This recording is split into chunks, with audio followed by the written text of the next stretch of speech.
Bonjour à tous, bienvenue à ce 48e partage scriptural. 48e, vous verrez, il y a toujours des choses nouvelles. Voilà. Et sur le thème fraterniser, alors je m'appelle Laurent Ladouce, j'ai l'honneur d'être votre maître de cérémonie aujourd'hui. Je suis chargé de recherche à la Fédération pour la paix universelle. Nous faisons des recherches sur des thèmes d'actualité ou des thématiques liées à l'ONU, à la paix en général. Alors, il y a plusieurs activités de cette fédération et l'une d'entre elles concerne le dialogue interreligieux. Cette année, en 2025, nous avions pour thème « Tisser la paix au quotidien ». Et nous proposons actuellement un parcours sur les 5 grands principes de la Fédération pour la paix universelle. La paix comporte énormément de dimensions. Nous avons des ambassadeurs de paix dans le monde entier et nous leur demandons d'adhérer à 5 grands principes, dont le premier est la fraternité, c'est celui qu'on va développer aujourd'hui. L'humanité forme une seule et même famille, créée par Dieu, notre origine commune. La spiritualité, la nature des êtres humains est avant tout d'ordre spirituel et moral. L'importance de la famille, définie comme l'école de l'amour et de la paix. Le fait de vivre pour les autres, de mener une vie altruiste. Et enfin, la coopération, la paix née en œuvrant ensemble, au-delà des barrières ethniques, religieuses ou nationales. Alors, le thème d'aujourd'hui, donc, c'est sur le thème de la fraternité. D'abord, c'est une condition de tout dialogue interreligieux, mais c'est aussi un thème qui est commun à toutes les spiritualités, être frères et sœurs, même si ça peut avoir des nuances selon les courants spirituels. Dans la fraternité au sens laïque, par exemple, la devise française, en gros, c'est une fraternité qui est basée sur la raison, sur les droits de l'homme. D'un point de vue spirituel, c'est plus profond et ça peut impliquer la notion que nous venons d'un même Dieu, un Dieu vivant. Donc c'est un lien pas seulement rationnel, mais très affectueux, affectif, émotionnel, avec notre Créateur. Pour beaucoup de croyants, il y a un aspect même parental en Dieu, un aspect personnel, et nous essayons d'avoir des relations aussi personnelles, qui vont donc au-delà de la simple camaraderie ou amitié. Il nous arrive de nous sentir vraiment frères et sœurs avec des personnes qui ne sont pas de notre lignée, parce que les liens de cœur sont extrêmement profonds. En plus, c'est quelque chose que l'on peut cultiver. On n'a pas forcément ce sens fraternel au départ. Ça peut se développer. On va parler de ça. Alors, comme d'habitude, pour en parler, nous aurons plusieurs orateurs, 3 cet après-midi. Et vous allez avoir des réflexions qui vous viennent. Et ça tombe bien parce qu'à la fin du programme, vous pouvez poser des questions, si vous êtes en présentiel ou bien en Zoom. N'attendez pas le dernier moment. Dès que vous avez une question, vous pouvez l'écrire quelque part et en disant à qui elle s'adresse, puisque je vous rappelle, on a 3 orateurs et les noms vont être donnés en fait. Alors, nous saluons les personnes qui nous suivent en Zoom. On est combien en ce moment, Victor ? 25 pour l'instant, ça va augmenter. Voilà. Donc de plusieurs pays en fait. Et aussi, donc, les personnes peuvent nous suivre sur Facebook, comme d'habitude. Voilà. Eh bien, écoutez, on va commencer. Et je voudrais d'abord introduire... Alors ça, c'est une première. Nous avons la joie d'avoir un couple aujourd'hui. Donc, le monsieur est catholique, pratiquant, et son épouse est musulmane. Donc, vraiment, c'est très intéressant. Ils habitent tout près d'ici, aux Ulysses. Donc, on va appeler M. Dominique Guillard. Alors, lui, la fraternité, il connaît, parce qu'il vient d'une fratrie de 7 personnes, née à Nantes en 1943. Mais en plus, c'est quelqu'un dont beaucoup de ses oncles étaient missionnaires en Afrique. Donc, c'est tout un monde, si vous voulez, de créer la fraternité en allant vivre dans des régions du monde très éloignées, en fait. C'est toute une époque où beaucoup de personnes en France avaient la vocation d'être missionnaires, donc ça fait partie de son milieu. Lui-même a une expérience africaine, et donc son épouse est Mariama. Dominique, vous êtes prêt, presque ? Pas si. D'accord. Ben, rapprochez-vous, venez devant. Voilà.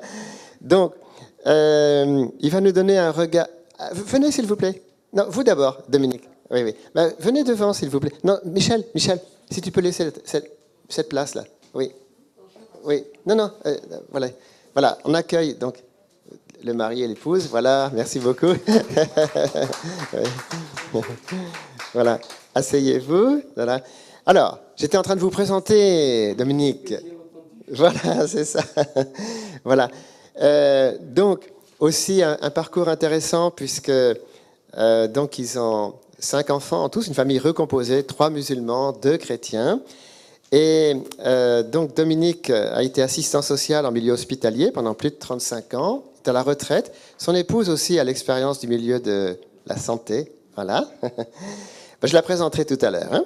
Donc sans plus attendre, j'ai demandé à Dominique s'il est prêt de nous lire des passages de l'Évangile et de les commenter. Ça va?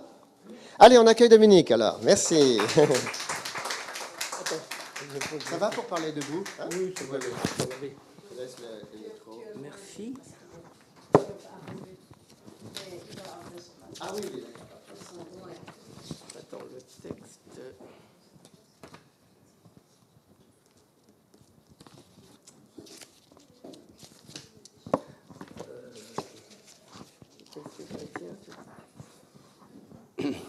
Bonjour. Excusez-moi, je suis un petit peu enrhumé, mais je suis sous traitement, ça va. Alors, les textes, je les ai... Oui, ils sont là. Ah, voilà. Alors, je vais vous dire quelques mots à partir des textes. On n'est pas pour une étude exégétique des textes, mais plutôt pour une compréhension spirituelle, ouverte. Et ça sera... Je vais juste passer rapidement et après illustrer ça brièvement par comment, dans mon parcours de vie, je le vis comme une rencontre, comme après coup, je m'aperçois que c'est des rencontres, des événements de vie qui font que on chemine. Enfin, moi, je considère, j'ai cheminé, Dieu m'a aidé à cheminer droit à travers une vie un peu en zigzag, si on peut dire. Voilà. Donc, il y a des choses qui m'ont beaucoup frappé par rapport à cette relation fraternelle. C'est le royaume de Dieu n'est pas un fait. Ça va, le royaume de Dieu est parmi vous. Et en grec, c'est entos oumon. Entos. Alors, j'ai recherché dans mon dictionnaire parce que c'est un peu loin. Et c'est à l'intérieur de vous. D'ailleurs, Saint Jérôme, qui a traduit le Nouveau Testament et la Bible, peut-être même au moins le Nouveau Testament en latin, dit intravos, c'est-à-dire en vous et en relation, dans la relation aux autres. Alors, tout ce que vous faites au plus petit d'entre les miens, c'est cette attention, c'est à moi que vous le faites. Ce sont quelques-uns des textes d'Évangile. Il y en a beaucoup d'autres que vous connaissez probablement pour beaucoup d'entre vous. Jean le Baptiste, toute l'attention, tout ce que vous faites au plus petit, c'est à moi que vous le faites. Jean-Baptiste propose comme conversion de partager. Il dit partagez avec celui qui n'a pas, soyez juste dans vos comportements, etc. Alors, je vous les déclare. Autre texte de Saint Luc, je vous le déclare, parmi ceux qui sont nés d'une femme, aucun n'est plus grand que Jean le Baptiste. Et pourtant, le plus petit dans le royaume de Dieu est plus grand que lui. Alors, c'est difficile un peu à comprendre, mais ça, c'est... Jean-Baptiste était celui qui annonçait, qui préparait et qui proposait un chemin de conversion. Mais on a la chance, quand on saisit un peu que le royaume de Dieu est en nous. Il se réalise dès aujourd'hui dans la relation que l'on a aux autres. Il ne s'agit pas d'imposer sa foi ou sa croyance, mais Dieu est présent d'une certaine manière par son esprit, par sa vie, au cœur de chacun dans sa croyance particulière. Et on est là pour, dans l'amour, une attitude d'écoute et d'amour qui permet à l'autre de s'élever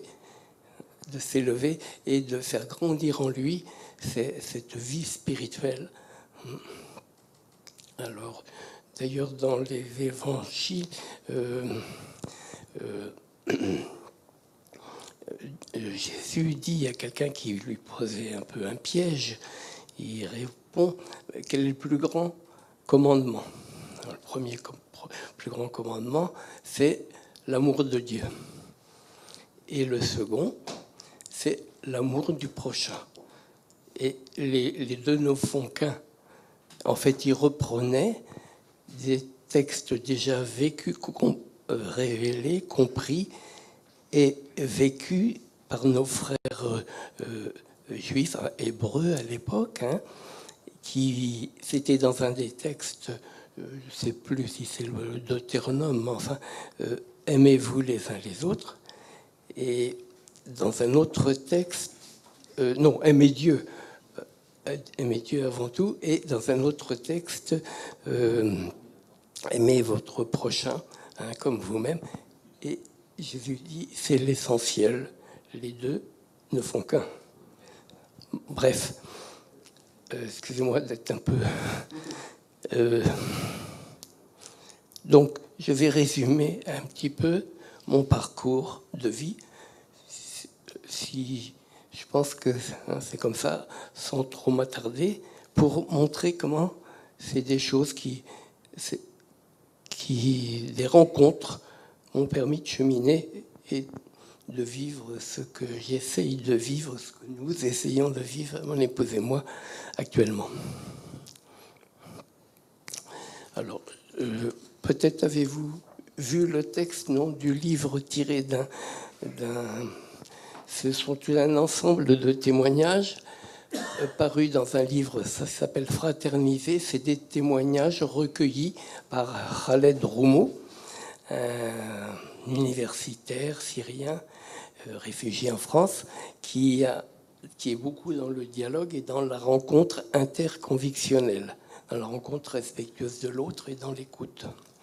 Donc, on a donné notre témoignage comme beaucoup d'autres. Voilà.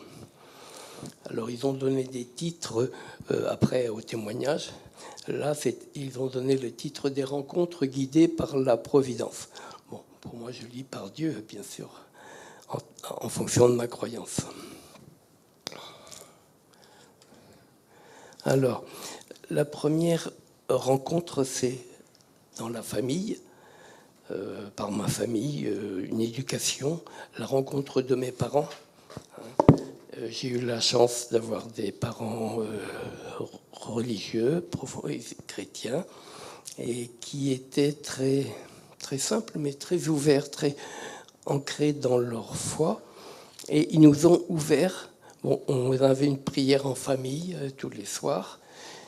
Et surtout, ils nous attiraient tout le temps l'attention aux personnes âgées. Visiter les personnes âgées du quartier, les vieillards qui sont un peu isolés ou pas, mais enfin qui peuvent pas sortir, etc., etc. Les parents, même les oncles, les tantes qui étaient plus ou moins fréquentés, pas fâchés, mais qui s'est un peu éloignés, etc. Donc il y a cette rencontre. On a été une fratrie de 7, voilà, enfin 7 enfants.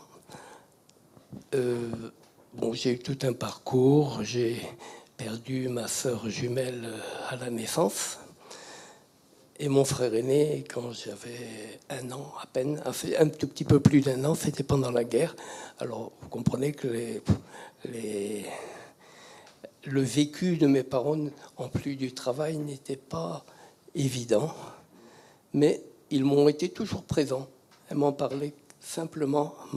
Et c'est quelque chose qui m'a été toujours présent, une présence qui était avec moi.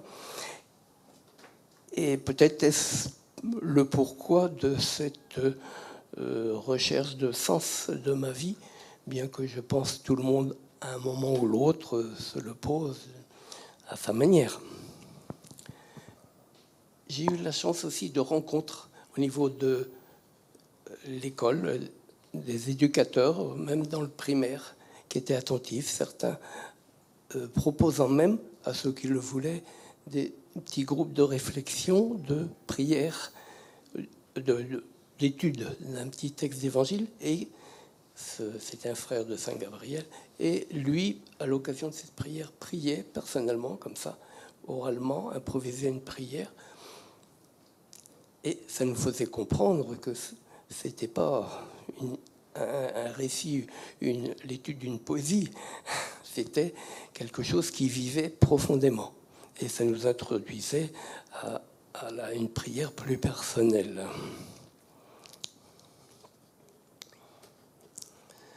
Bon, il y a beaucoup de rencontres d'aumôniers, etc., etc.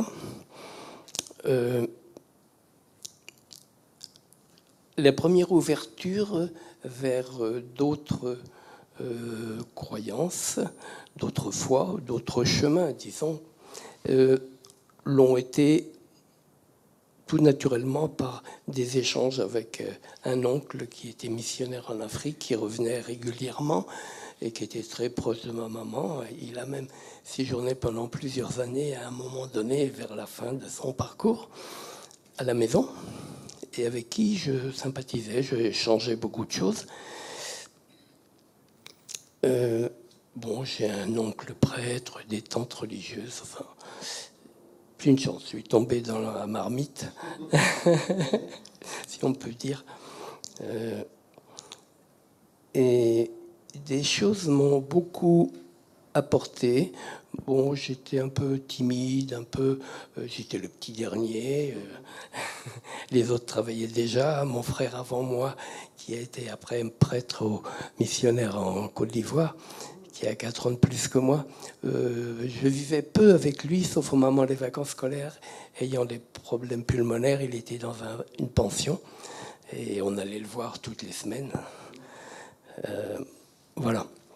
Donc j'étais beaucoup dans les lectures et je dévorais un peu tout ce que je trouvais dans la petite bibliothèque de la maison. Un texte m'a beaucoup marqué, c'est la vie de... Bon, non, oui, premièrement, une certaine ouverture sur l'Afrique, également la vie de René Caillé. Bon, c'était une ouverture un peu... quand on est enfant, c'est toujours un petit peu enjolivé, bref. Mais bon, c'était une ouverture sur Tombouctou, Djenné et compagnie. Et après, en grandissant, j'ai découvert la vie de Charles de Foucault par René Bazin, qui vient d'être édité récemment. Et ce parcours m'a beaucoup marqué, beaucoup impressionné, surtout cette recherche de sens et jusqu'au Maghreb et sa rencontre des Algériens musulmans, des Touaregs et autres qui vivent.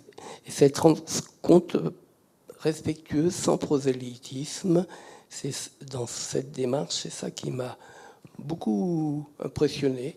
Et puis, mais c'était là comme ça, et je pense que ça donne naissance à ma recherche, ma recherche d'insertion de vie spirituelle, mais insérée, pas de façon doctrinale, mais être au milieu des gens.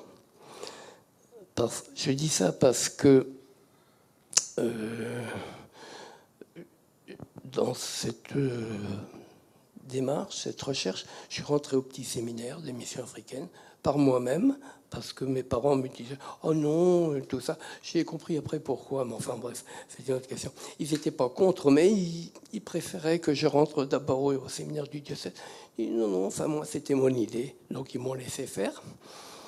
Et donc j'ai fait tout un parcours de séminaire assez long. J'ai eu la chance de rencontrer des éducateurs de qualité et des hommes très spirituels. C'était une chance parce qu'il y avait beaucoup d'enseignants qui étaient relativement jeunes. C'était des jeunes missionnaires des missions africaines, anciennement qu'on dit de Lyon, enfin des pères qui étaient rue Hidalgo avant à Paris. Là. Et un certain nombre, on leur proposait d'enseigner pendant 4 ou 5 ans avant de partir dans leur territoire pour exercer leur prêtrise en tant que missionnaires. Et donc, ils étaient assez jeunes d'esprit. Et alors, c'était à la fois des jeunes prêtres relativement jeunes, avec un peu d'expérience, et d'autres très âgés, des vieux missionnaires un peu usés par la santé, au niveau de la santé, et qui nous partageaient à leur manière un peu leur vécu. Bref. Oula, oui, oui, d'accord. Un prof de philo aussi, dans le programme de philo à l'époque, c'était une philo très psychologique. Il nous avait fait une initiation à la démarche métaphysique de tout un chacun, avec un polycope sur les principaux courants de recherche spirituelle et quelques textes du masdéisme, shintoïsme, confucianisme, bouddhisme, hindouisme, judaïsme, christianisme et islam, rien que ça. Bref, donc c'était une ouverture. Après, je suis parti... tout un parcours. Je suis parti en Côte d'Ivoire en coopération par les missions africaines, donc c'était pas une recherche de revenus, hein, comme peut-être certains, pas tous. Donc on était accueillis dans là c'était un collège qui est devenu, un petit séminaire qui est devenu un collège à Mans, dans la Côte d'Ivoire, dans l'ouest de la Côte d'Ivoire, le long de la Guinée. Et là, bon, les jeunes qui venaient de différents groupes de langues différentes, mais parlaient français parce qu'ils avaient fait le primaire. Mais il y avait un certain nombre qui étaient en contact avec les musulmans. C'était en 66, de 66 à 68. Donc à l'époque, il n'y avait pas encore beaucoup de dialogue, sinon au niveau personnel, mais beaucoup. Et donc un certain nombre étaient en contact avec les musulmans, et on m'a demandé de faire le catéchisme dans un village un certain jour de la semaine, donc j'y allais. Et c'était les enfants de toute provenance. C'était la seule école. Il n'y avait pas encore d'école primaire et tout ça. Et il y avait des musulmans, des non-musulmans, des animistes. Oh là là. Bon. Oui. Mais ce qui m'a frappé, c'est quand même important, parce qu'il y avait... je leur avais dit... je répondrai à vos questions comme je peux. Mettez-moi sur un petit papier. Puis la semaine d'après, je répondais. Et je me souviens d'un garçon qui était là, qui me regardait comme ça, qui disait rien. Et puis, il m'a posé la question par un papier. Qu'est-ce que l'islam? Comment je vois l'islam? Et donc, lui était musulman. C'est pour ça qu'il ne participait pas au catéchisme. Il écoutait seulement. Et... bon, j'ai répondu du mieux que j'ai pu. Je répondrai peut-être un peu sous un angle un peu différent, mais j'ai montré le prophète Mohammed comme quelqu'un de profondément spirituel. Voilà. Puis après, la rencontre de travailleurs immigrés sur Paris, voilà. Mais et également 2 ans comme électricien sur les chantiers. Et là, cette rencontre avec des collègues de travail musulmans, particulièrement profond. Un, entre autres, qui un jour m'a attiré l'attention. On avait un collègue qui était assez raciste, une 60aine d'années, qui travaillait le ciment, mais à une manière, je voyais que c'était pas son métier de base. Hein. Bref. Et puis, quand on était en aparté, il était très critique vis-à-vis des émigrés. C'était vraiment une pensée profondément nazi. Il parlait même des fours crématoires, etc. Hein. Alors moi, ça a été un peu, je le respectais, mais alors l'Algérien qui travaillait sous ses ordres, lui était très très zen, il tournait ça à la rigolade. Un jour, qu'on était tous les deux, il m'a pris à part, il me dit fais attention, tel collègue, il m'a dit parce que, enfin, il m'a parlé dans son jargon, hein, parce que j'avais projeté d'aller faire une bricole d'électricité chez lui. Il m'avait demandé, il m'a dit c'est un chiffonnier. Hein. Qu'est-ce qu'il entendait par là? Mais il avait une attitude de me mettre en garde, de faire attention. Et donc, il comprenait très bien, il avait pris une position. Bref. Voilà, je vous en prie. Je n'ai pas parlé quasiment de ma rencontre avec Mariama. Donc, c'est elle qui va prendre le relais. Oui, voilà, exactement. Oui, vous m'excuserez, je suis un peu bavard. Non, je vous en prie, merci. Merci beaucoup, Dominique. Oui, je vous en prie. Voilà, je suis désolé d'interrompre. Je pense qu'un jour, nous aurons l'occasion de l'accueillir beaucoup plus longuement. On a un certain format, hein, on n'a qu'une heure pour présenter 3 orateurs. Donc, je suis vraiment navré d'interrompre un aîné, mais voilà, c'est par respect pour les autres aussi. Non. Alors, en tout cas, ce qu'on a retenu, c'est quand même un portrait de toute une époque, hein, tout ce qu'était la France auparavant, une nation de foi, des familles nombreuses. Et donc, nous apprenons que Dominique a épousé Mariama, et c'est elle qui va prendre le relais. Donc, c'est la première fois à Dialogue et Alliance qu'on a un couple qui témoigne. Mariama, vous avez la parole. On l'applaudit très fort. Vous voulez vous asseoir? Oui. Est-ce que vous préférez vous asseoir? Ça va aller. Non, ça va aller? Ça va aller. Je vous laisse le micro. Oui, attends, je vais ramasser ça. Voilà, Bonjour tout le monde. Alors, moi, je vais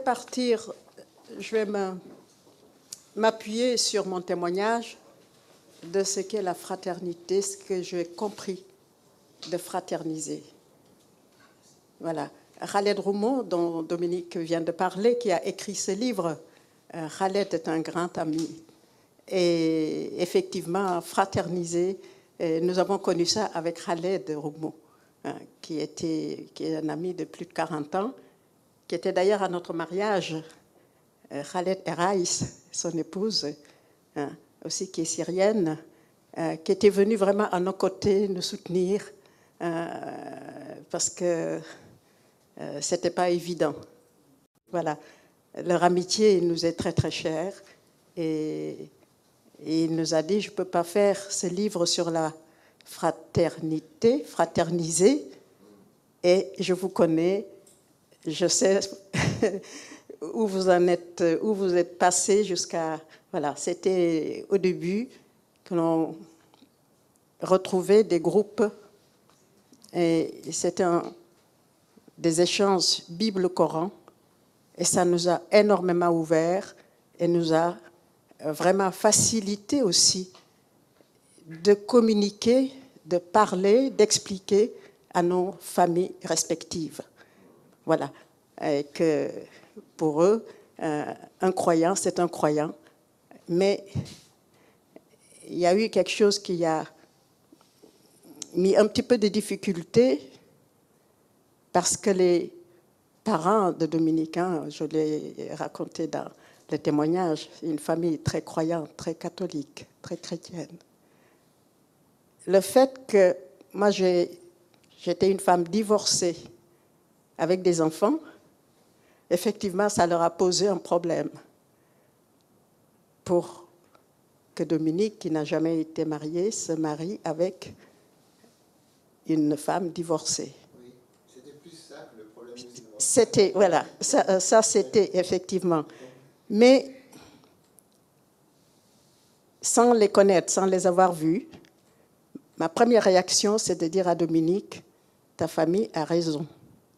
Il faut leur laisser le temps de comprendre, ou les aider à une ouverture qui puisse les aider à comprendre que le mariage chrétien, ce n'est pas le mariage musulman fait à la mosquée, Et il n'y a pas un seul verset qui interdit le divorce. Donc, les hommes ou les femmes divorcées peuvent se remarier. Et fraterniser, pour moi déjà depuis cette situation avec la famille de Dominique, je l'ai presque ressenti et je pense qu'après, avec du recul, je me dis, mon attitude de les avoir comprises, surtout d'avoir compris la maman de Dominique, c'était aussi une manière de fraterniser déjà avec la doyenne de la famille. J'ai accepté son refus parce que c'était juste. Pour elle, c'était juste. Mais ce début de fraterniser avec moi aussi, de ma belle-mère, de la maman de Dominique, je l'ai compris avec du recul parce qu'elle n'est pas restée bloquée sur son refus. Elle a cherché. Pourtant, elle qui n'avait jamais voyagé, qui n'était jamais sortie, elle a parlé avec ses frères. Un de nos oncles qui était prêtre aussi en paroisse, à Nantes ou à Clisson, je crois. Et lui, il a cherché et il a trouvé des écrits du père Michel Lelon. Vous pouvez regarder, je pense qu'il y a peut-être des choses écrites sur Michel Lelon. Un de ses livres, J'ai rencontré l'islam. C'était juste. Et notre frère Bernard, qui n'est plus là, qui était plus de 30 ans en Côte d'Ivoire, aussi a cherché et avait compris déjà parce qu'il vivait là-bas en Côte d'Ivoire avec des musulmans et des chrétiens. Donc avec Bernard, l'oncle, prêtre, et leur recherche sur l'islam et l'écoute de la maman, elle n'est pas restée bloquée sur son refus. L'écoute aussi, et puis elle a décidé de nous inviter.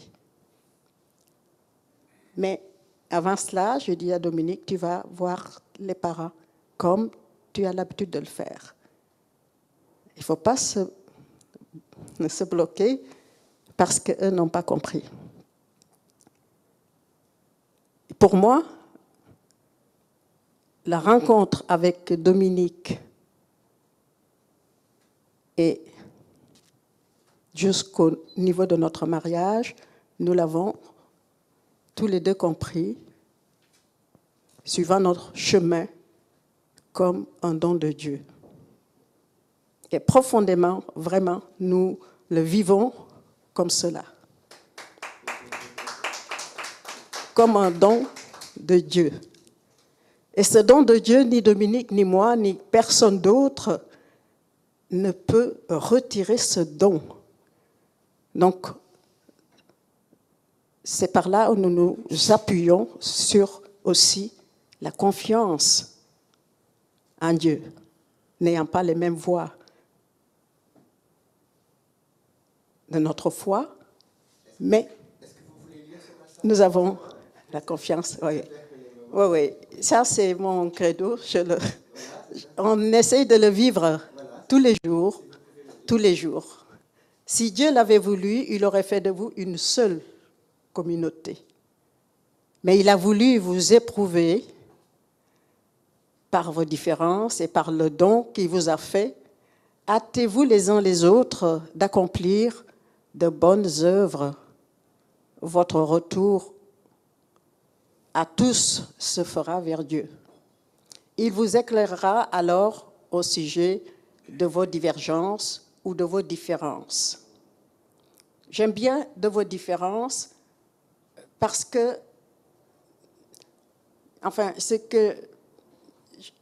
divergence, c'est comme si on avait un peu de différence, de divergence.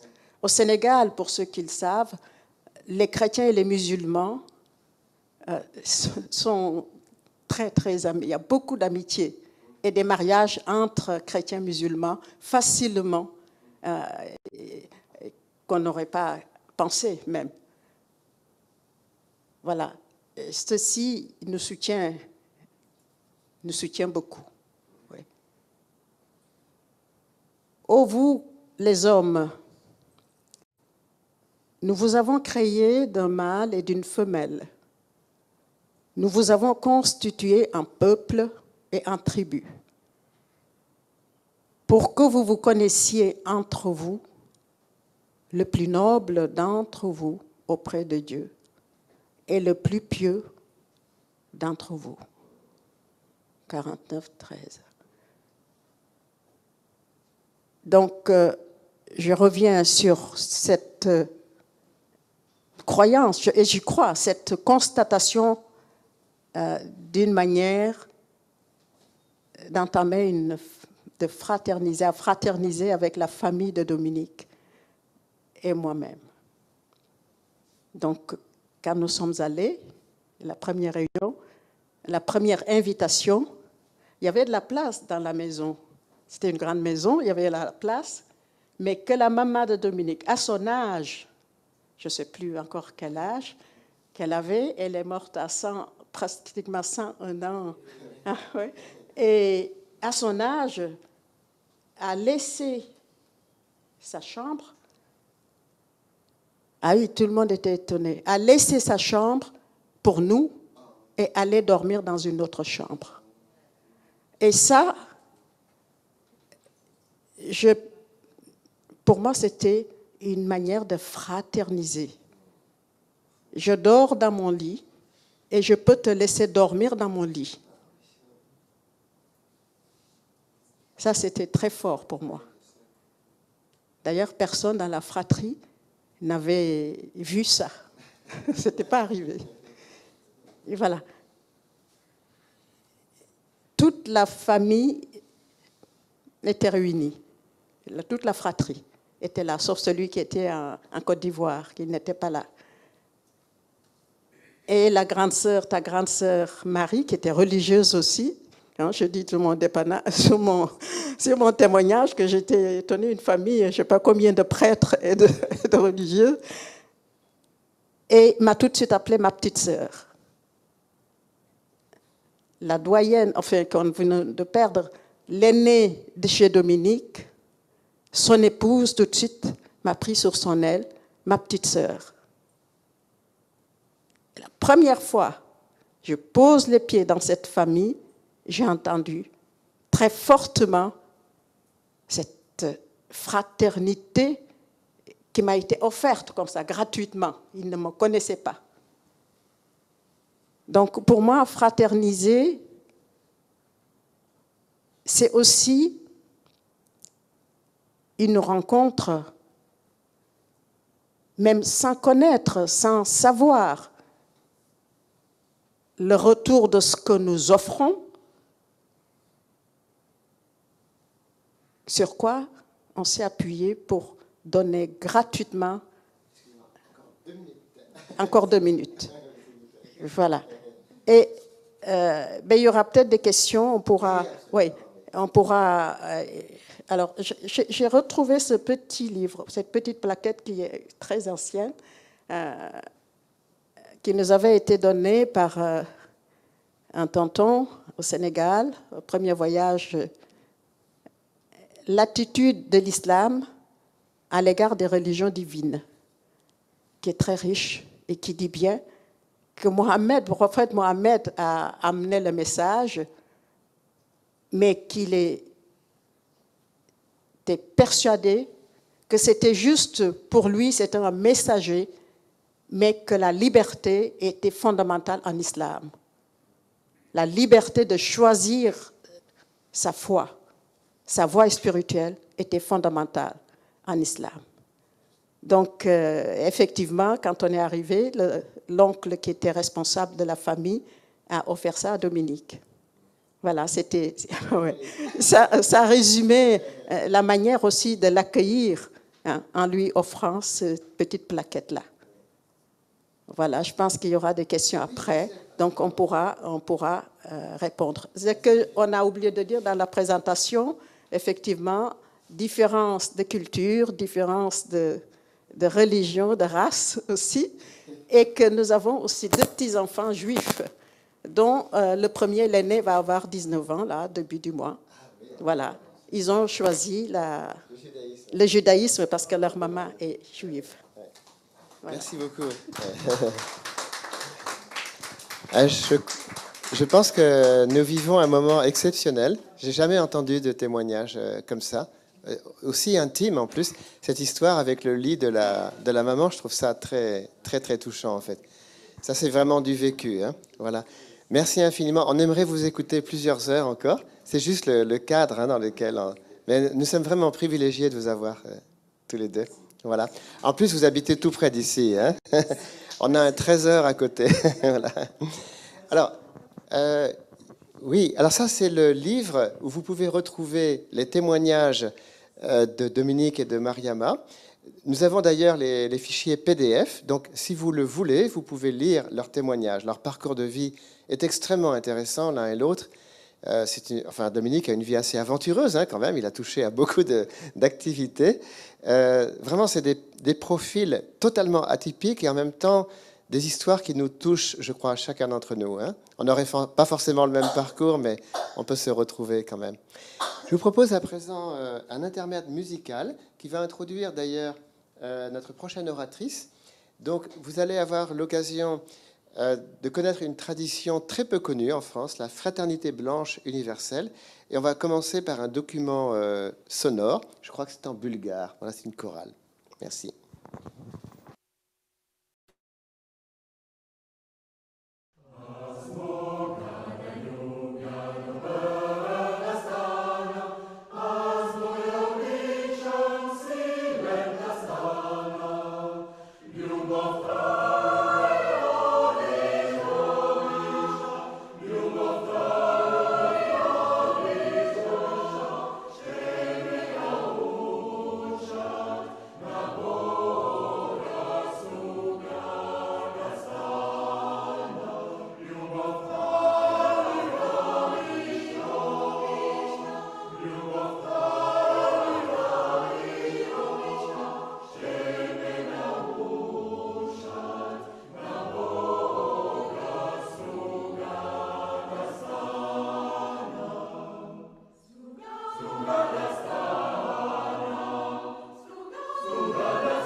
Voilà. Alors c'était un chant donc, qui nous donne un aperçu sonore de la Fraternité Blanche Universelle fondée par Omram Mikhail Ivanov. La Fraternité Blanche Universelle a son congrès actuellement à Fréjus, mais nous avons la chance que l'épouse du président de cette fédération soit en direct avec nous de Fréjus. Donc je vous demande d'accueillir Madame Marie-Ginette Licher qui va nous présenter le point de vue de la Fraternité Blanche Universelle. Madame Licher est franco-canadienne, en fait. Vous êtes là? Voilà, vous avez la parole, donc. Hein? Voilà, est-ce que vous m'entendez? Oui, on va vous voir aussi. Bien, bien. Bon, tout d'abord, chaleureuse salutation à tous. Et un grand merci à Dialogue et Alliance pour cette invitation, Laurent Ladouce, Monsieur Jean-François et Madame Isako Moulinet aussi, Dominique et Mariama pour votre échange, hein, et puis à vous tous qui êtes présents aujourd'hui. Vous l'entendez peut-être, et Laurent l'a mentionné, je suis d'origine québécoise, mais je vis en France.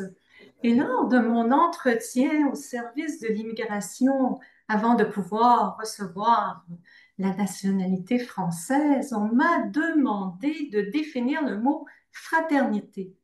Alors, vous pouvez vous en douter, hein, faisant partie de cette association, je m'étais lancée dans des considérations hautement philosophiques, mais ce n'était jamais la bonne réponse. En fait, la réponse qu'on attendait, c'est il faut payer ses impôts. Bon, on est d'accord, bien sûr, que d'avoir des qualités fraternelles, c'est aussi d'être solidaire, hein, penser aux autres, etc. Mais le thème de la fraternité, qui est au cœur de notre philosophie, mais c'est avant tout un état de conscience. C'est comme ça a été dit, hein, au début, c'est cette conscience que nous sommes des frères et sœurs. D'ailleurs, dans notre association, on s'appelle frères et sœurs. Mais c'est aussi un art de vivre.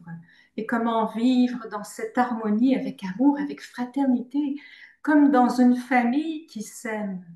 Donc, je suis très heureuse de participer à cette rencontre avec vous parce que malgré des origines, des cultures différentes, on peut créer des ponts pour mieux se connaître, se respecter et même apprendre à travailler ensemble. Je pense que le côté collectif est extrêmement important dans l'époque actuelle. D'ailleurs, ben, comme le disait aussi Laurent, en ce moment, dans notre fraternité, on est en période de congrès. Donc, on a des membres de notre association qui sont réunis, mais partout dans le monde, hein, en Amérique du Sud, au Congo, euh, en Italie, en Allemagne, en Autriche et bien sûr ici en France. Et qu'est-ce qu'on fait dans nos congrès? En fait, hein, par nos prières, par nos chants, par nos silences, méditations, même les travaux collectifs, on essaie de créer une ambiance d'harmonie pour illuminer, pour éclairer quelque part nos vies intérieures et surtout les mettre en diapason avec le monde divin. Donc, quand vous entendez l'appellation Fraternité blanche universelle, elle dépasse largement le cadre de notre association. Parce que ce mot, la fraternité blanche universelle, ça fait référence à une fraternité d'âme. Et ça englobe tous les êtres qui, dans le monde visible, et je pense que vous en faites partie, comme dans le monde invisible, travaillent pour ce qui est noble, pour ce qui est beau, pour ce qui est pur, pour ce qui est lumineux, hein, la fraternité. Donc, voilà, je vais vous partager deux courts extraits tirés des enseignements de Mram Mikhaël Ivanov sur ce thème. Je vais commencer par celui que je lirai et puis que je commenterai. Et puis, on va terminer par un extrait vidéo de Mram Mikhaël Ivanov. Donc, ben, je vais partager mon écran pour que vous puissiez le lire en même temps que moi. C'est voilà, on se voilà, je pense que vous le voyez peut-être. Alors, je vais vous lire tout d'abord un instant que je me retrouve. Voilà, premier extrait. Donc, bien que l'époque actuelle apporte une révolution dans les techniques, dans la compréhension du psychisme humain, la révolution la plus importante concerne l'idée de fraternité universelle, c'est-à-dire la conscience que nous sommes tous des frères et sœurs. Je pense qu'on l'a, nous, ici présents. Elle nous apprend à ne plus travailler seulement chacun pour soi, pour sa famille ou pour son pays, mais pour toute la terre. Cette idée repose évidemment sur une science, une philosophie et des méthodes pour y parvenir. Parce que ce travail consiste à soumettre notre vie personnelle égoïste à la loi de la fraternité, de l'universalité et de l'harmonie. Ceux et celles qui sont prêts à embrasser cet idéal d'universalité doivent apprendre à s'élever par la pensée afin de toucher le monde divin. Car c'est en touchant le monde divin qu'on ouvre les sources de la lumière, de l'amour et de la paix qui un jour inonderont la terre entière. Voilà. Donc, c'est que aujourd'hui, si je peux me permettre de donner un petit commentaire à ma manière, avec mon cœur. Si aujourd'hui, parler de paix, de fraternité, c'est à la mode. Et ben, la question, c'est pas seulement de savoir en parler, mais d'arriver à la vivre intérieurement. Et la vivre intérieurement, ça veut dire de l'émaner. Et parce que la fraternité, c'est tout d'abord un état de conscience, un état d'harmonie où tout vibre, tout chante à l'intérieur de nous. Et ça, mais ça commence avec ses propres cellules, son propre peuple intérieur. D'arriver, on rayonne, on se réjouit, on donne, on aime, on chante, on embellit, on transforme. C'est comme si c'est de devenir comme une source qui jaillit pour vivre une vie vaste, une vie illimitée, celle de l'âme. Et cette vie illimitée, elle inclut toutes les créatures. Alors, bien sûr, c'est un idéal, c'est un chemin. Puis, c'est pas toujours facile à vivre, parce que et loin de là, je ne suis pas parvenue encore, c'est en chemin. Parce qu'il faut tout un travail, toute une science pour acquérir cet état qui vient d'en haut, en fait, et surtout pour arriver à le maintenir. Et pour le maintenir, ça veut dire qu'on se débarrasse de tout ce qui nous encombre, de nos colères, de nos peurs, de nos convoitises. Donc, ce qui est intéressant, c'est qu'aujourd'hui, dans le monde, beaucoup de gens pensent que c'est l'instruction et c'est la science qui sont les choses les plus importantes et que c'est ça qui va sauver le monde. Ben, le problème, c'est que quand l'intelligence est surdéveloppée, mais sans être équilibrée par les qualités du cœur, ça veut dire l'amour, la conscience collective, les vertus, l'altruisme, la bonté, ben, ça donne aux gens, au contraire, des armes comme la ruse pour servir leur nature égoïste et tromper les autres. Parce que l'intellect est très bon pour diviser, analyser et couper en morceaux. Et ça entretient entre nous un esprit de Excusez-moi, je vous interromps. Encore 2 minutes, s'il vous plaît. Oui, 2 minutes. d'accord. De Si vous pouvez division passer de... peut-être l'extrait de vidéo du maître. Oui, Peut-être, voilà. d'accord.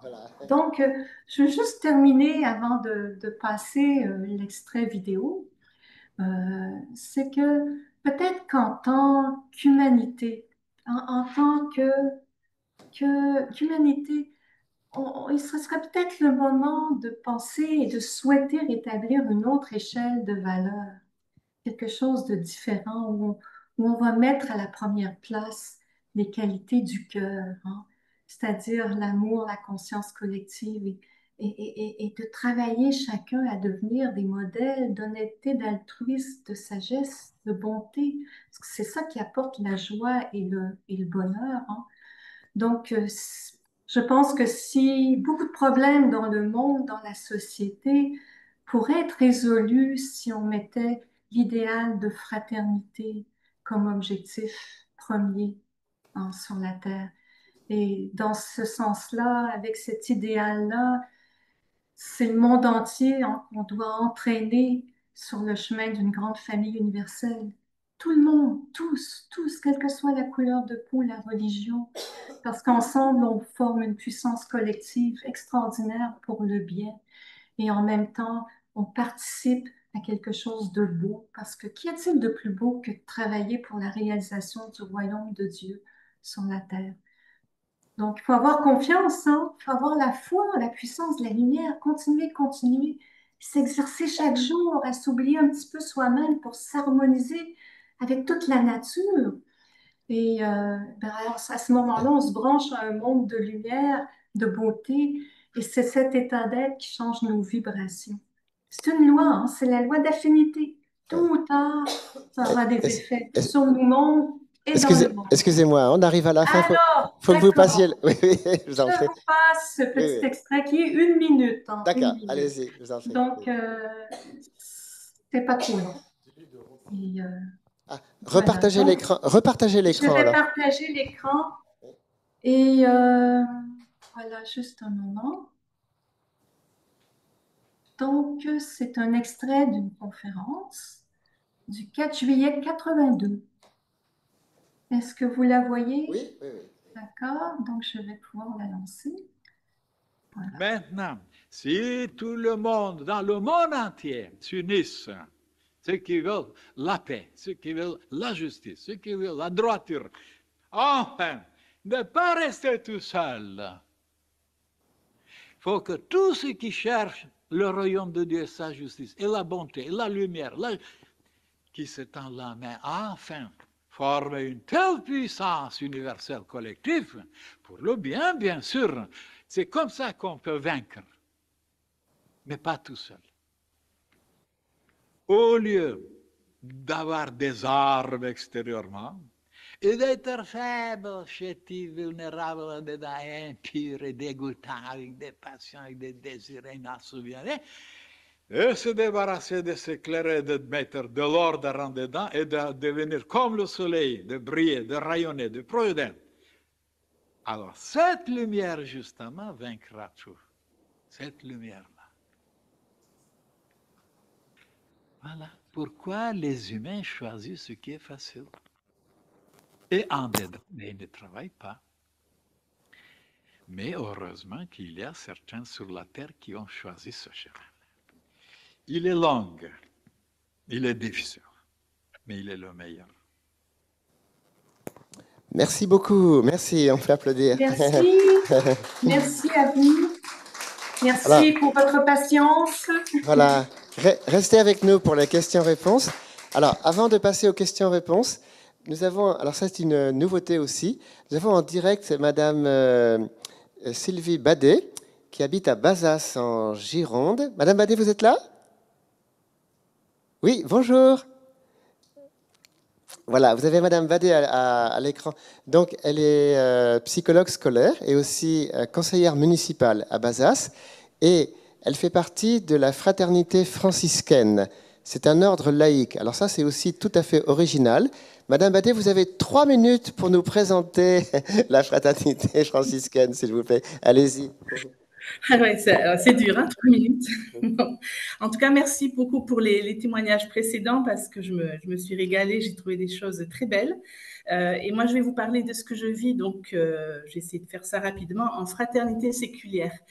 Donc, alors François d'Assise, je pense que ça parle à tout le monde. Enfin, j'espère, je ne suis peut-être pas sûre d'ailleurs. Mais François d'Assise, donc, il faut quand même que je le situe, il vivait au Moyen-Âge. Il a été en rupture avec sa société. Voilà, c'est le fruit d'une conversion. C'est pas quelque chose qu'il décide comme ça. Mais il s'en remet à son Père du ciel. Il quitte son Père de la terre. D'ailleurs, il est en rupture avec sa famille qui représente tout ce que le monde de l'époque pouvait susciter de violence. Et lui, il était dans un milieu commerçant et marchand, donc il y avait de l'argent. Il se met en rupture avec ça. Et très vite, des hommes vont le rejoindre et il va faire fraternité avec ces hommes. D'ailleurs, il dit une chose très belle, il dit après que le Seigneur m'eut envoyé des frères. Donc, j'entends ce que dit Mariana par rapport aux frères reçus comme un don. C'est-à-dire que là, c'est plus des amis, il en avait dans le monde, mais là, il les reçoit comme un don de Dieu. Et donc ça nous habite profondément à nous, laïcs aussi, puisque lorsque nous entrons dans une fraternité, la première chose, c'est que nous ne choisissons pas nos frères. Nous nous découvrons et nous cheminons ensemble pour faire fraternité. Et donc, nous vivons chacun dans le monde et dans nos familles respectives. C'est un peu ce que François dit à ses frères. Nous vivons le cloître. Notre cloître, c'est le monde, c'est-à-dire que il va falloir fraterniser avec les hommes. Il n'y a pas de frontières au cloître. Voilà, le monde, il n'y a pas de frontières et la fraternité n'en a pas. Mais la fraternité, ça s'apprend. C'est un petit peu ce que j'entendais donc dans ce que disait Marie-Ginette. Ça va pas de soi, c'est pas donné, c'est un apprentissage et c'est ce qu'on reçoit de notre ouverture de foi. Voilà, j'ai trouvé vraiment tout ce que Mariana a dit très très beau. Ça m'a beaucoup touchée. Donc, nous ne choisissons pas. Alors, pour dire un petit peu nos rencontres, j'espère que je ne suis pas trop rapide. Comment nos rencontres, elles sont bâties comme ça, pour que vous compreniez un petit peu ce que nous vivons ensemble. Nous nous rencontrons une fois par mois. Et c'est le moment où, revenant du monde et de ce que nous avons vécu, nous commençons chacun notre tour par déposer à nos frères quelque chose que nous avons vécu dans le mois, que nous voulons partager, et quelque chose que nous relisons à la lumière de notre foi. Alors, ça peut être quelque chose qui nous a interrogés, quelque chose qui nous a, peut-être mis à mal, mais pas forcément. Ça peut être une joie aussi, ça peut être, mais quelque chose qui vient, nourrir et questionner notre foi à la fois. Et là, personne ne rebondit sur ça. C'est quelque chose qu'on dépose. Et là, c'est la dimension de l'écoute, parce que je l'ai entendu aussi chez Mariana, cette notion d'écoute de l'autre. C'est-à-dire que chacun va se mettre à l'écoute de ce qu'il a vécu, du coup, en les posant, mais aussi à l'écoute de ce que son frère a vécu. Et personne ne rebondit, personne ne juge, personne ne vient dire « Ah ben moi, j'aurais fait ci, j'aurais fait ça ». C'est pas du tout, c'est cadeau, c'est comme ça, c'est déposé. Et encore deux minutes, hein? Oui, c'est dur. Hein, donc, après ça, on le remet en prière parce que ce chemin-là, nous le faisons sous le regard du Père. Et que c'est lui qui nous réunit, c'est lui qui nous fait frères, et c'est sous ce regard-là que nous nous plaçons. Donc, nous prions. Et puis ensuite, nous avons un thème que nous avons choisi ensemble, qu'on va développer à travers un évangile que nous avons choisi. Mais là aussi, il y a une lecture d'évangile, et chacun va commencer par dire ce qui le touche dans l'évangile, ce qu'il reçoit. Puis chacun va le faire, puis ensuite, il va y avoir un temps de partage. Là, pour le coup, on va pouvoir dialoguer autour de ça, autour d'un texte de François, toujours en rapport avec le thème, comment François, lui, s'est débrouillé de cette chose-là.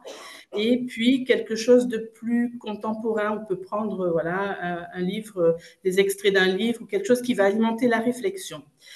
Tout ça, ça a pour but, au fond, de nous laisser transformer et convertir, parce que c'est cette dimension-là qui est importante chez François.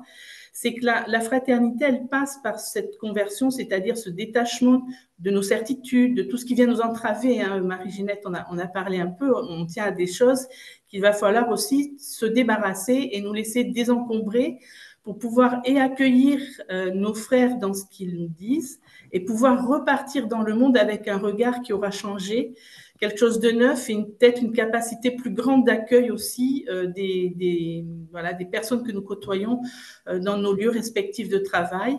On va devoir terminer là. Merci beaucoup, merci infiniment, merci beaucoup.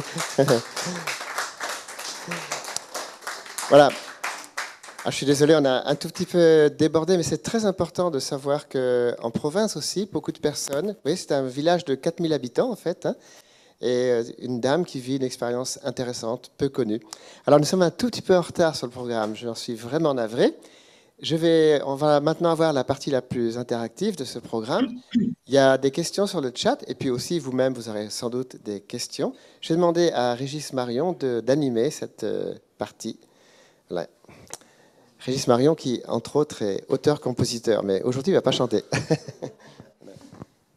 Bonjour à tous.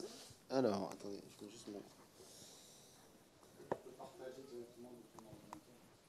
Oui, en effet, je peux faire ça. Alors, zoom, zoom, zoom. Excusez-moi. Hop. Alors, partager.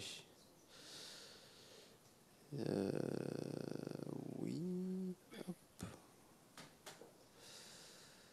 Vous voyez? Oui, c'est bon. Alors, sur le chat, j'ai deux questions de Michel Raoult. Alors, première question pour Laurent Ladouce. Dans les 5 exigences pour tisser la paix au quotidien, vous ne mentionnez pas faire la paix en soi.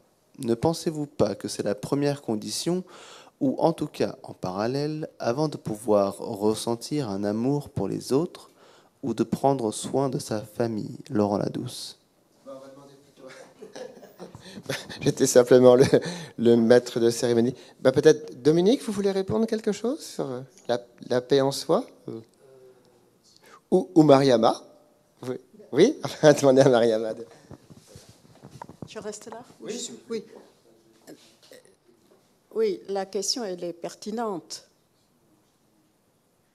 Ne pensez-vous pas que la première condition, en tout cas en parallèle, oui, avant de pouvoir ressentir un amour pour les autres ou de prendre soin de sa famille, voilà, ces exigences-là, et que faire la paix avec soi-même. Faire la paix avec soi-même, c'est aussi accepter simplement et humblement de revoir sa copie, avec humilité. Avec humilité et pas se voiler la face. C'est au jour le jour. Et à partir de là aussi, il se peut, si nous en sommes capables, de prendre un exemple avec une situation donnée. Ça ne me vient pas comme ça à l'idée. Et ça paraît théorique. Une situation donnée pour faire la part des choses. Une situation donnée, par exemple, avec quelqu'un, un proche ou un vieil ami, un grand ami, et qu'au parcours de cette rencontre, de ce cheminement, il se passe quelque chose qui risque d'entamer cette amitié ou cette fraternité. Et la première chose, effectivement, avant de reprocher à l'autre, mais se retrouver intimement, avec humilité, se poser la question, où se situe ma part dans cette situation? Il me semble. Ça peut être un point de départ pour se questionner. Et si on ne se questionne pas, on ne peut pas avancer dans cet amour de soi. Je ne sais pas si je réponds tout à fait à la question. Merci beaucoup. Merci beaucoup. J'ai une autre question, toujours de Michel, pour Dominique, cette fois-ci, Dominique Guillard. Alors, question pour votre expérience africaine. Alors, avec votre expérience africaine, comment expliquez-vous le déchaînement de violences extrêmes qui se produit parfois en Afrique? Par exemple, les massacres entre Tutsis et Hutus. Est-ce que les religions ont pu être un facteur d'apaisement? Oui, peut-être, c'est mieux. Si vous levez, oui, peut-être. Oui.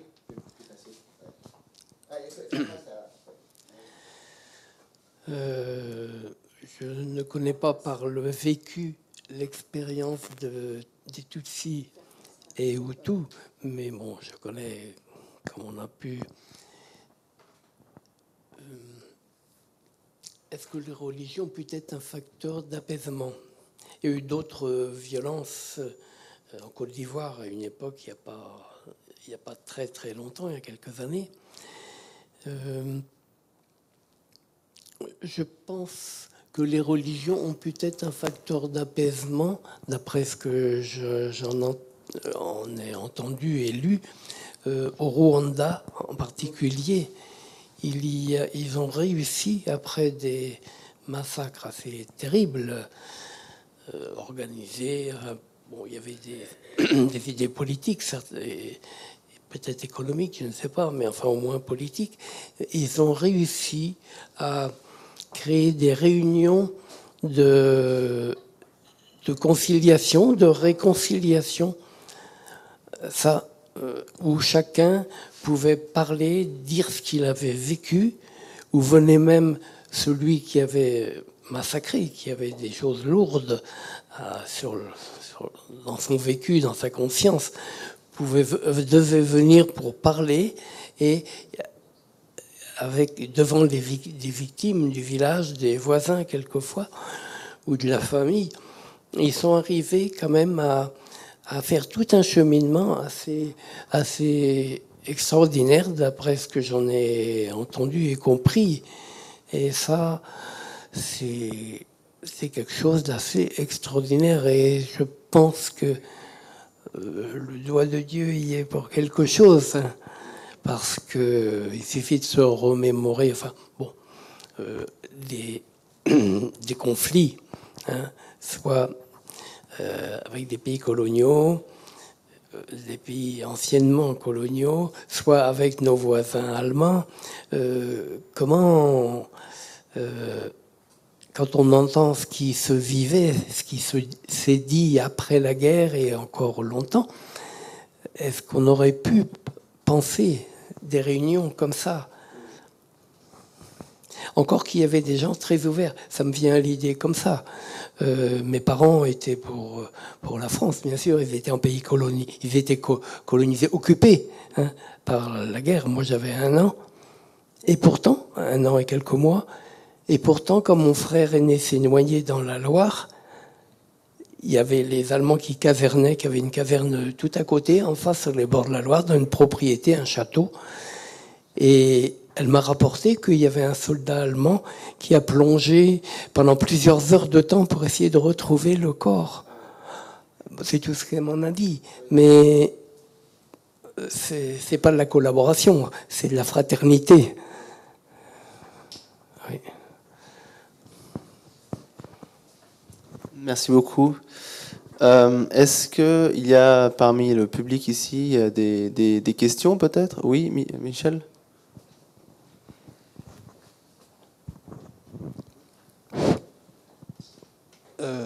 Moi, je veux poser cette question souvent. Jésus, il a dit, vous avez pour père le diable. Alors aujourd'hui, on est en 2027. Est-ce que 2025?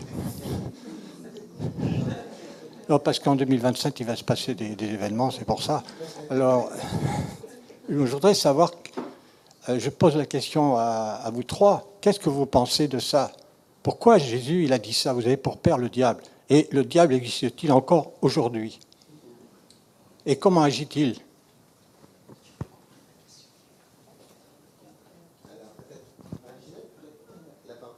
Est-ce que Marie-Ginette a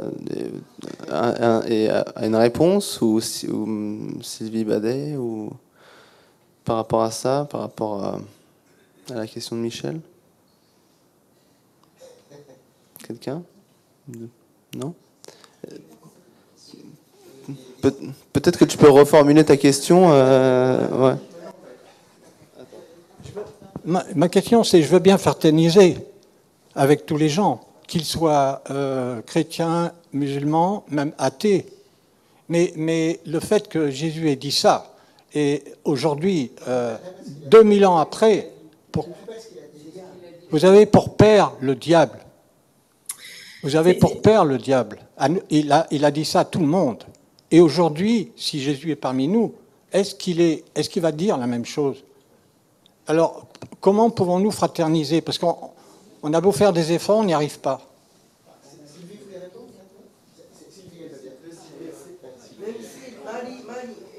Sylvie, et puis après Marie-Ginette, voilà. Oui, je crois que c'est toujours difficile de commenter une phrase qui est hors contexte, enfin sortie du contexte de l'Évangile. Moi, je crois qu'en fait, ça nous appelle à ne pas nous tromper de Père. C'est-à-dire que peut-être que fraterniser, c'est se tourner vers le Père que Jésus nous révèle. Effectivement, si on ne prend pas appui là-dessus, mais c'est ce que dit d'une façon naturelle, hein, ce que disait Marie-Ginette, nous, on est dans la rivalité, on est dans des tas de choses, mais François nous appelle à la conversion. La conversion de François, c'est d'avoir quitté ce Père-là, c'est-à-dire tout ce que peut représenter le monde, en termes d'ambition, de violence, il y a trempatouillé, mais la conversion, elle est possible. Et la fraternité, effectivement, elle se réalise quand on se tourne vers ce Père-là. C'est lui qui nous la donne. enfin, qui nous donne la capacité de la vivre. Mais on l'a, la capacité intrinsèque, on l'a. Je crois qu'il faut faire confiance à ça. C'est son empreinte en nous, donc il ne faut pas désespérer. Alors, ouvrir la porte, si on est dans ce désespéré de ça, c'est pas se tourner vers le Père. Nous, on a intérêt à espérer plutôt et à se dire que c'est possible de le construire. Enfin, quand on voit le couple que forment Mariana et Dominique, enfin, c'est du témoignage. Et il y a des tas de choses comme ça qui se vivent. Et après, on est libre. Nous sommes libres. Nous sommes aussi des créatures libres. Et ben voilà. Mais plus on va développer, je crois, nous, plus on rend témoignage et plus on change. Moi, je vois que les choses peuvent bouger si nous, on bouge nous-mêmes. C'est un petit peu ce que Marie-Ginette disait, c'est-à-dire que plus nous, on bouge, plus autour de nous, enfin moi je le constate, si je fais attention, si je suis attentive au chemin, voilà, il faut être attentif au chemin des autres, à notre chemin. On aide, on est aidant, mais le monde est monde, mais c'est dans ce monde-là aussi que se révèle Dieu. Voilà. Merci beaucoup. Du coup, Marie... Oui, ben, je pense, je suis tout à fait d'accord avec, en tout cas, je le ressens aussi comme Sylvie. Ce serait difficile de répondre à une phrase comme ça parce que je ne la connais pas. Et dans son contexte, je ne sais pas dans quel contexte il l'a dit. Mais parfois, c'est certain que si l'être humain ne se connaît pas en tant que fille ou fils du Dieu vivant, de quelque chose qui est noble, qui est beau, qui est universel, mais s'identifie seulement à sa partie matière, égo, le côté égoïste, un peu animal qui est là pour la survie, si on suit ça, mais c'est sûr que là, on est sur une voie qui peut nous amener sur des choses beaucoup plus sombres et ténébreuses.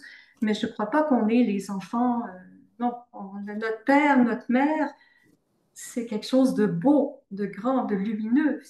Et c'est à ça, si on veut fraterniser entre nous, il faut mettre de l'harmonie en nous et dans nos rapports. C'est un des mots-clés, l'harmonie, et s'harmoniser avec le monde d'en haut, qui est un monde de beauté, de lumière, de paix, d'amour, l'harmoniser en soi, dans ses cellules, et après entre nous. Donc, voilà. Merci beaucoup. Est-ce qu'il y a d'autres remarques dans le public? Oui?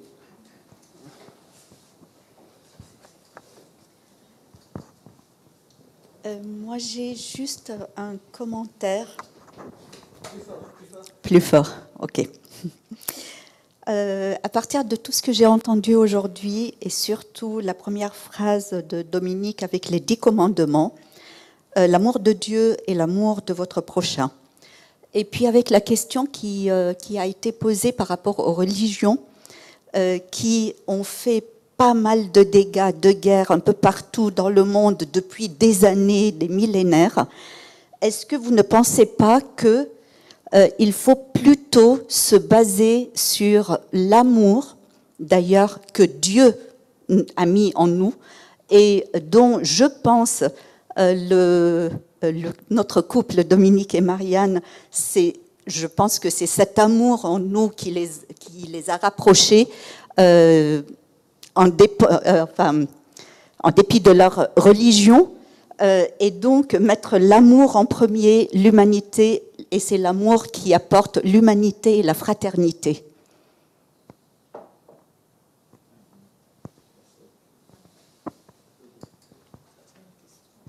Merci beaucoup. Une remarque peut-être? Non? Ah, il y a une... Oui, non, ok. C'était peut-être une imitation par rapport au fait de mettre l'amour devant tout. Je pense qu'au sein des terroristes, par exemple, il y a beaucoup d'amour entre eux. Donc ce qui est important peut-être, c'est d'avoir déjà un discours de vérité, mais c'est ce que propose le Christ d'ailleurs, c'est avant toute chose qu'il y ait un discours de vérité et ensuite on peut aller vers l'amour, quoi. Mais c'était une remarque, je ne sais pas si vous êtes d'accord. Il y a 2 micros. Merci beaucoup.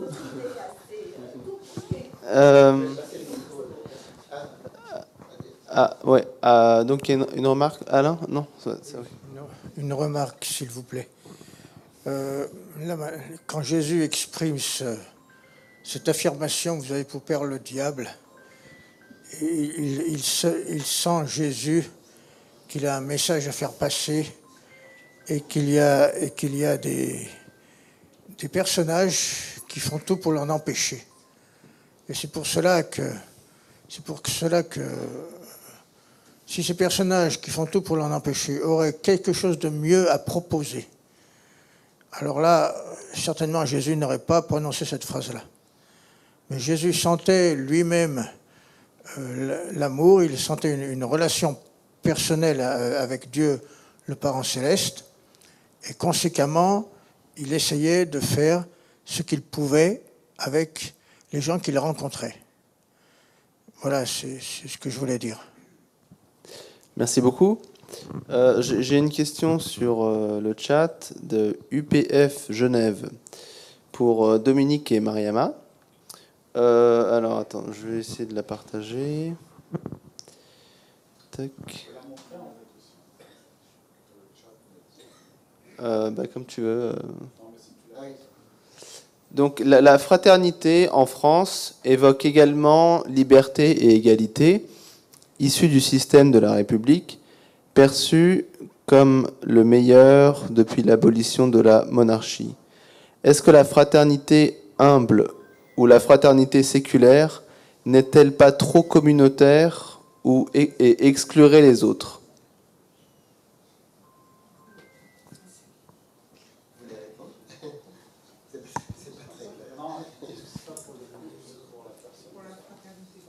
Qu'est-ce que la fraternité en France évoque... C'est pour Marie-Ginette la question? Oui, il semble, oui. Oui.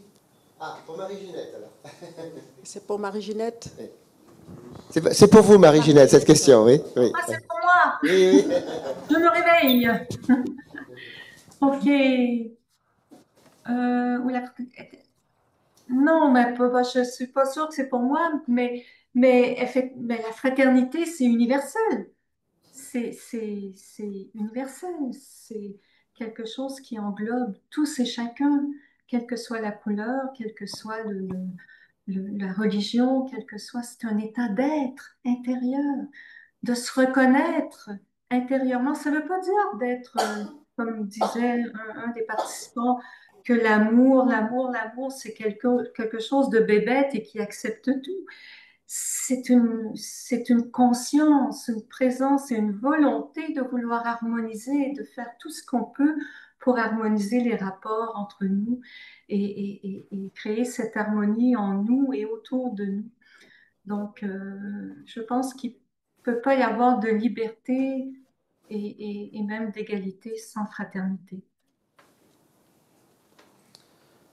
Merci beaucoup, Marie-Ginette. On en a fini maintenant pour les questions-réponses. Merci à tous pour vos remarques, vos questions. Du coup, je vais repasser le micro à Laurent. En fait, c'est Jean-François qui va parler. Jean-François ? D'accord, Jean-François. On peut accueillir tous ensemble Jean-François Moulinet.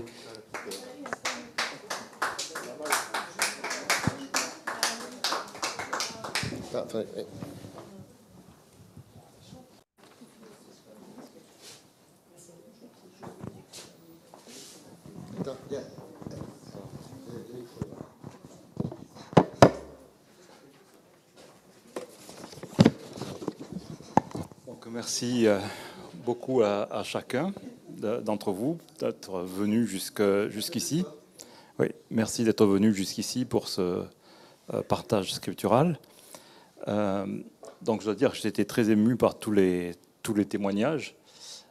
Spécialement, je veux remercier Dominique et Mariama.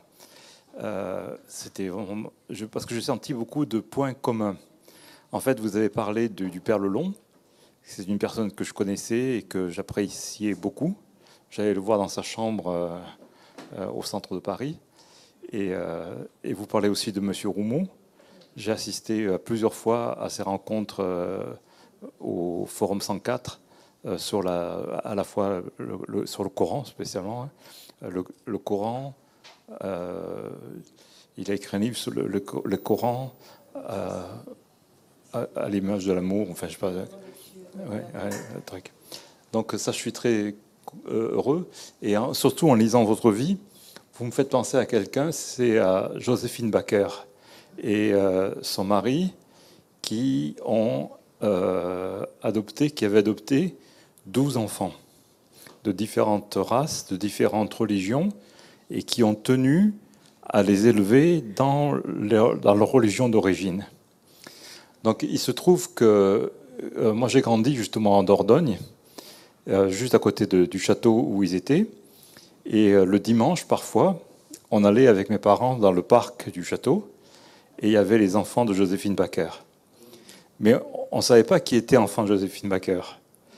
Donc les gens venaient nous voir. Est-ce que tu es un fils de Joséphine Baker? J'ai dit, ben non. Mais c'est vraiment très touchant. Donc elle avait créé ce qu'elle appelait sa tribu arc-en-ciel. Donc moi j'avais pensé à un moment de me créer ma propre tribu arc-en-ciel. C'était vraiment touchant de voir. J'ai retrouvé un de ses fils. Je crois que c'est celui qui est ici ou à droite, qui est d'origine japonaise, il s'appelle Akio. Et je voulais lui demander de venir donner un témoignage aujourd'hui, mais il m'a répondu non, vous avez Dominique et Dominique Mariama. Donc, mais c'est en tout cas bon. Votre témoignage est très touchant, quoi.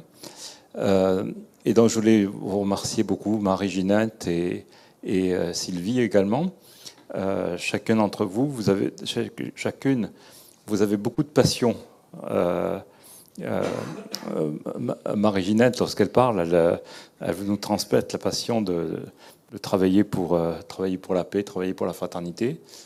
Et je remercie donc Sylvie. C'était vraiment à la dernière minute, en fait, et c'est un bon témoignage de fraternité. Et puis tous ceux qui ont aidé à réaliser concrètement la réunion d'aujourd'hui, et nos principaux partenaires, en particulier Ouri et tous les autres. Donc, comme à chaque fois, je veux vous inspirer à regarder le livre que vous pouvez trouver au fond.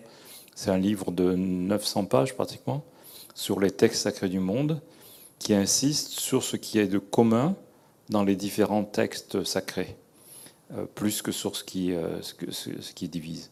Donc ça, c'est une partie du travail que l'on fait ici. Et vous pouvez le voir aussi sur le site, vous pouvez tout trouver sur le site. Et vous pouvez trouver surtout beaucoup de modèles de textes comme aujourd'hui, sur différents thèmes,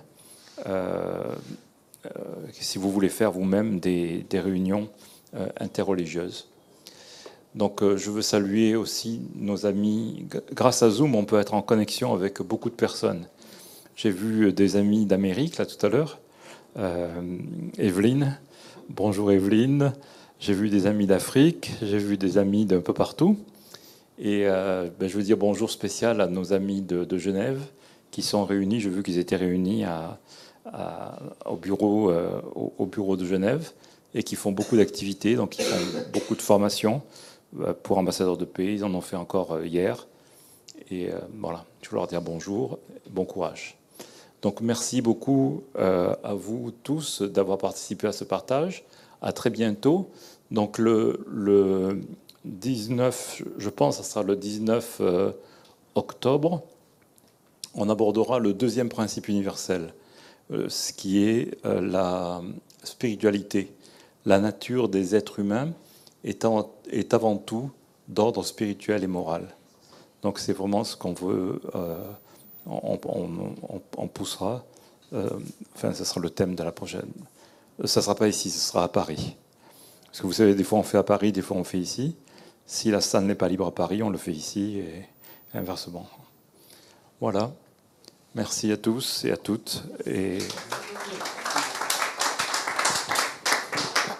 Alors maintenant, nous allons prendre une photo. J'ai une photo de famille. Le mieux, c'est que vous veniez tous ici, les plus petits devant, les plus grands derrière. Voilà. Ouais. Témoignage de fraternité. Il y a beaucoup de nationalités dans cette salle, je vois. Voilà. On peut repousser un peu les chaises. Venez vite, hein, s'il vous plaît. Voilà. Voilà, n'hésitez pas, venez. C'est Victor qui prend la photo? Ouais. Enfin, Venez s'il vous plaît pour la photo. Ah, après, il y a le goûter. Hein, on fait d'abord la photo et puis on prend le goûter après, s'il vous plaît. Ouais. Pardon? Voilà. Attends, on va la mettre ici. Ah. Voilà, tout le monde prend place. On n'est pas des Japonais, alors ça prend un peu de temps. Les Japonais, ils font ça très très vite. Ils ont un sens social très très développé. Nous aussi, mais différemment, quoi. Voilà, nous c'est un peu gaulois. Non? On est des Gaulois, nous. Hein, voilà. Voilà. Alors, aujourd'hui, on va faire un très grand sourire fraternel. Voilà. On est photographié par Victor, qu'on remercie d'ailleurs. Il a assuré la technique. Bravo, Victor. Voilà.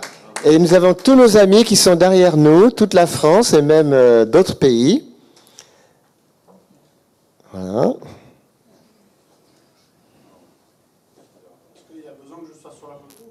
Ah bah oui, si tu n'es pas sur la photo, c'est pas fraternel. Hein. Voilà.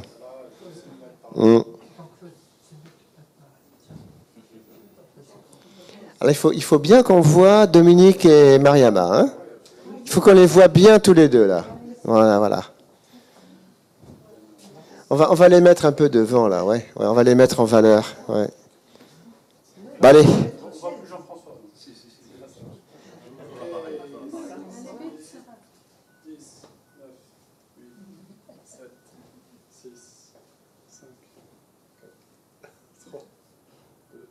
Souriez. Restez là, je vérifie.